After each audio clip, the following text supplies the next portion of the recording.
The area of mindfulness and education is a relatively new field, so there is research, but not a lot. However, we do have some early indicators that mindfulness can be beneficial for students. Certainly, a program like Mind Up has had a few studies that have shown that children who experience Mind Up actually have improvement in things like positive emotions, optimism, lowered symptoms of depression. They are also more pro-social. So the classrooms are actually more caring and connected. The components of the program is around educational neuroscience, so teaching children how their brain works and specifically understanding emotion regulation. So when we give kids that information, it's very helpful for them to understand, what's going on with this feeling that I have. It's not me. I'm not an angry kid. I'm not, I'm not an anxious kid. It's that I feel anxiety. I'm feeling anger.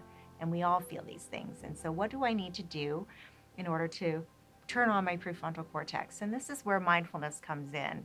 And in Mind Up, we teach around just a very simple practice around using deep belly breathing, because when you do that, you actually activate the parasympathetic nervous system, which is the calming system of the body. So when you practice mindful awareness, really all you're doing is finding different anchors to hold your attention. It's really just attention training. You're just trying to strengthen your prefrontal cortex. And we teach the children about neuroplasticity.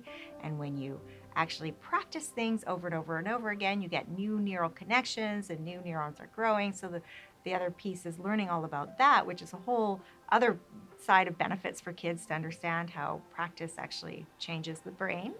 The students also go through a series of sensory lessons. And again, this is just a way to help them find ways to anchor their attention.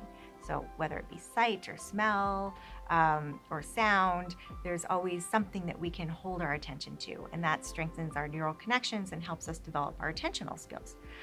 The other two components are social emotional learning and positive psychology.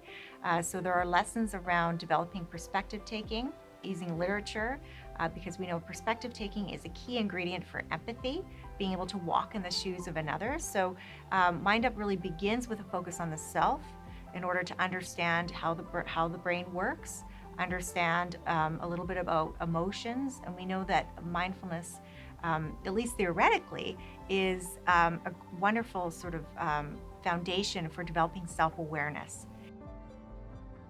Really, the neuroscience piece has been a massive, massive shift for educators, for students, and for parents to understand, how does the brain development impact well-being, and how do we help kids understand, things like neuroplasticity. There's an amazing, growth mindset is a very popular concept currently with teachers.